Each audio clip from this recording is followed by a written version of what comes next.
I'm Kenneth, a relationship coach and a psychotherapist. Every relationship is different and every breakup is different. Work with me and you'll get professional help on your situation. And if you're in no contact, focused on personal growth, my creative healing course is filled with hours of exclusive content. Available now at AskCraig.net.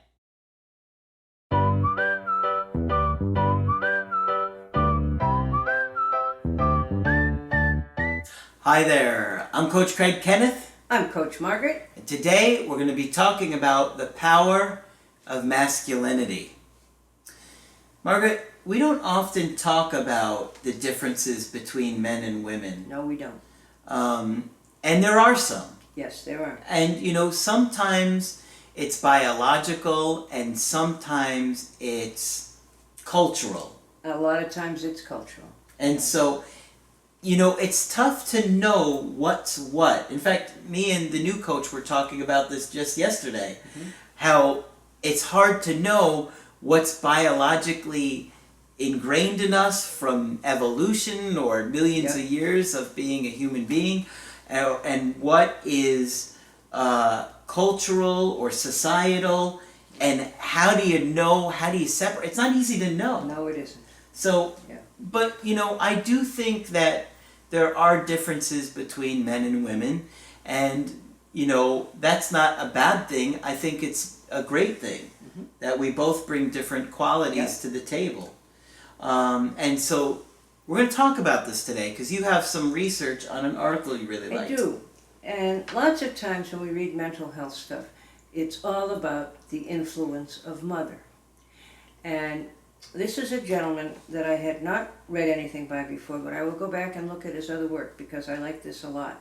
His name is Jed Diamond, and he has a PhD, and he's a licensed clinical social worker. Okay? And he's written several books, which I'll tell you about at the end. And again, I want to be very clear. I am not being critical of men. Please understand. And Craig will help me if I need help on that. I don't mean to be difficult or offensive here. I notice as I talk with folks who have called for coaching that I hear a great deal about fathers who have left, who are often away from home working, or are physically and emotionally sort of removed from the family.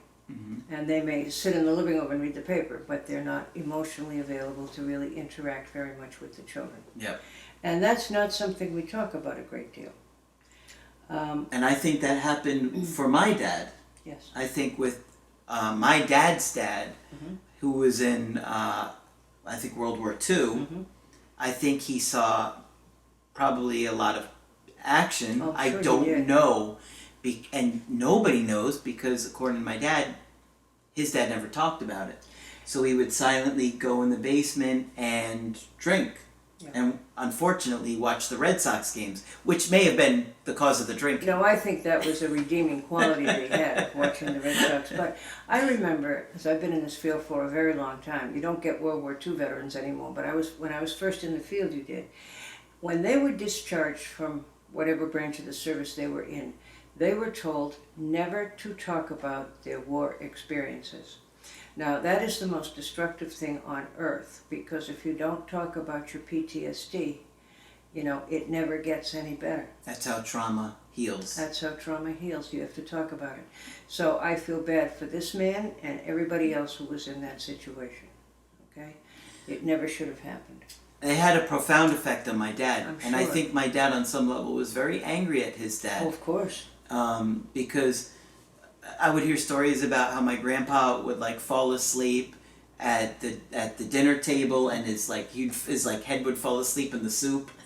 Oh, that would be awful to live with. And he just was very quiet. In fact, not that long ago, my dad and I were on the phone, and my dad said, after maybe a 40-minute conversation, he said to me, this conversation is more than I think I've ever talked to my dad in my entire life combined. How sad. Yeah. So I think that, because of so many people going to war and being told not to talk about things, it's been coming down generationally. The Vietnam vets got a very mixed message of, we're doing lots of research on PTSD and we want you to get better, but it would still be better if you didn't talk about it. Mm-hmm. Okay? So they came up with many methods that didn't have anything to do with establishing a narrative of what happened to them. Okay? I hope we do better the next time. I hope there isn't another war. But in any case. Anyway, I hear a lot about absent dads. And of course, I also hear some descriptions of wonderful fathers who have been there for the children, especially when mom was for some reason dysfunctional or absent. Okay? I can talk about my own experience, particularly when I worked first for the protective services branch of things. And I would often reach out to dads, which other people didn't do. And what I would find out would be that they had no idea how important they were to the children. It wasn't that they didn't want to be there. If they didn't have a role model, they didn't know where to begin. Yeah. Okay? So, and then I would get grumpy teenagers. I always got grumpy teenagers because I didn't mind them that much. Mm-hmm. And the first question I learned to ask, particularly with the grumpy boys, is, where's Dad? And the answer I would get from the people who referred the kid is, oh, Dad's never been in the picture, so he's not important. And that's not an issue for this kid. Well, guess what? 2 minutes into the first session, the kid would tell me what a disaster that was for him. Sometimes her, but usually for him, because he didn't have the parent of the same sex, he didn't have the role model. Okay? Yeah. And so it's a major thing. And you still hear that out there in therapy land. The father's never been in the picture, and how can you grieve what you never had? Well, if you watch anything on TV for about 5 minutes, you can figure out that kids are supposed to have two parents, count them two. Okay? And sometimes moms who are angry at dad don't make much effort, to make sure that the kid knows dad and so forth. Or they even sabotage they things. sabotage it, absolutely. I don't remember, I haven't heard from him in all those years, and Which my mom did to my dad. Yes, she did. She sabotaged it so I would not want to go there. Right. She would badmouth him, and for me that was normal. But looking back at it now, I realize that was not healthy for her to do. And we wonder why you were anxious about going back and forth. Yeah. Good Lord.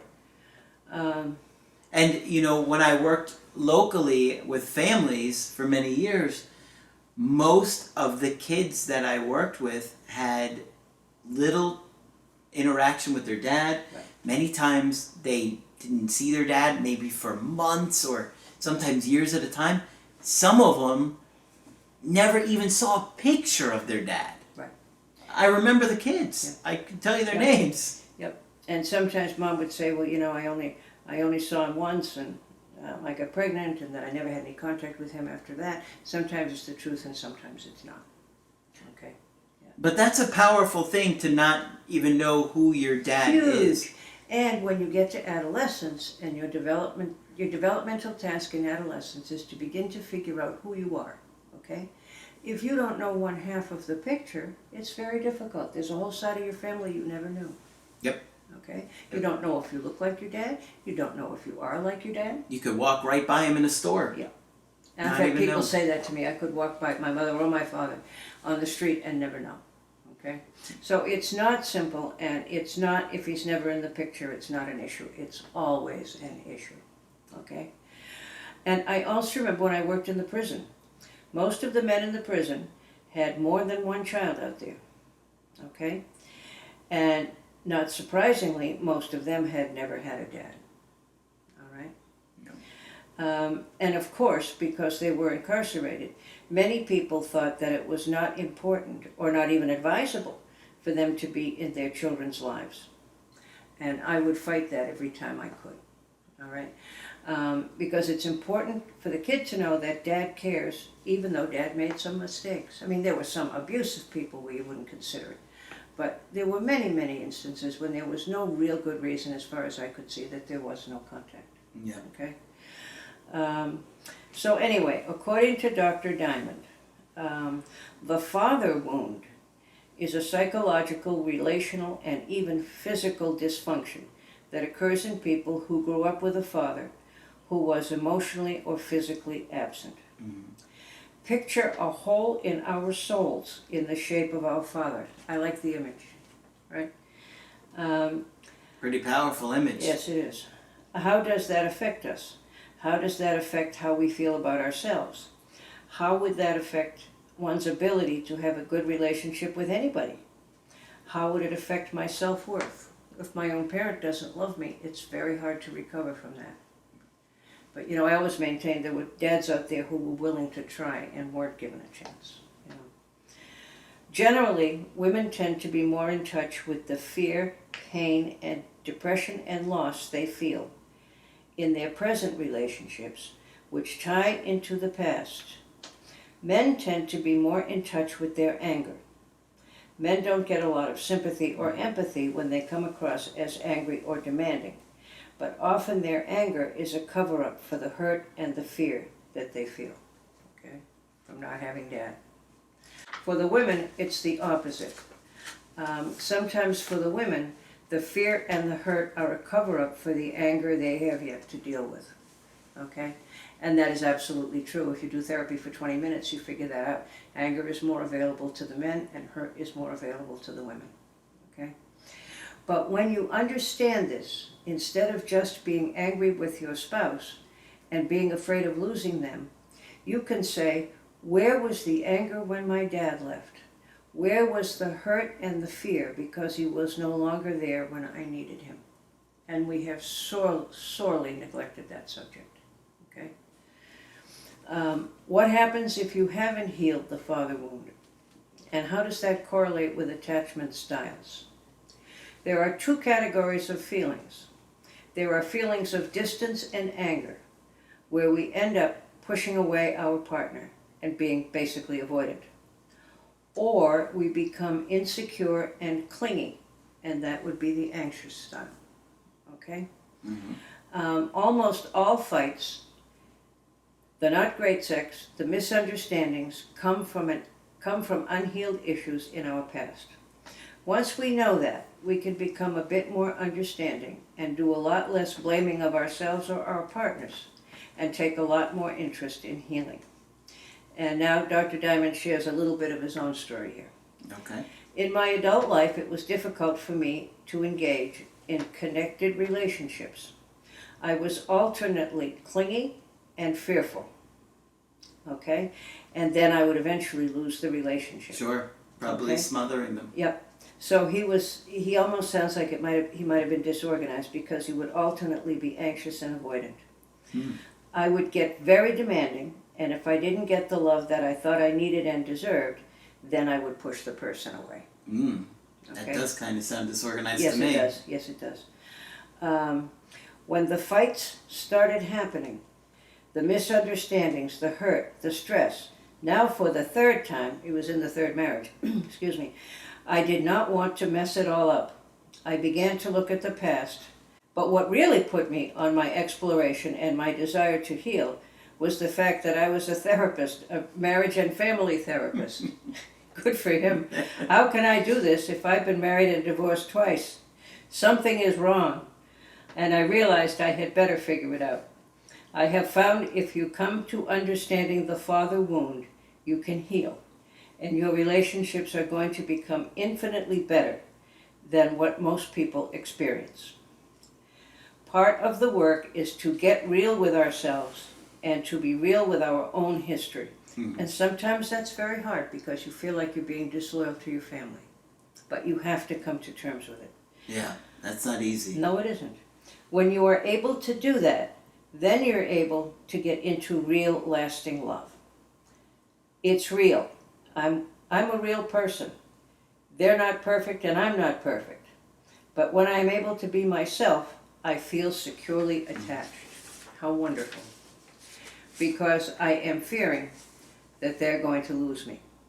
Going to leave me, rather, yeah. If we look for love in all the right places, there is security and real ease. There is a lot more humor, a lot more fun, a lot more joy, and the sex gets better too, he adds. Okay? This gentleman has written several books, one called My Distant Dad, another one called The Irritable Male Syndrome. to name two of them. And I will look further at his work. I was very impressed with what he had to say.